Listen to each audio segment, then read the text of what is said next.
Sometimes it's like animation story or a storyboard, a little bit naive, but I am trying to push some kind of humor in it to make it much more interesting.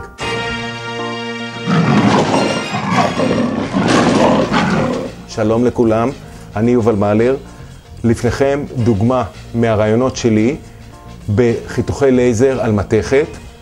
כל רעיון שעולה במוחי מתחיל כסקיצה, כסרטוט.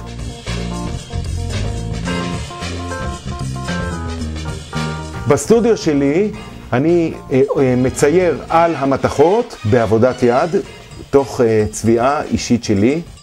אהבה גדולה יש לי לצבעים, העבודות שלי מאוד מאוד צבעוניות. אני עובד בטכניקת ציור של צבעי מתכת של מכוניות. הרעיונות שלי נובעים מחוויה כוללת ובעיקר באהבתי הגדולה לבני האדם באשר הם. יש לנו פסל הקרוי השמיים הם הגבול, משום שהשמיים אין להם גבול.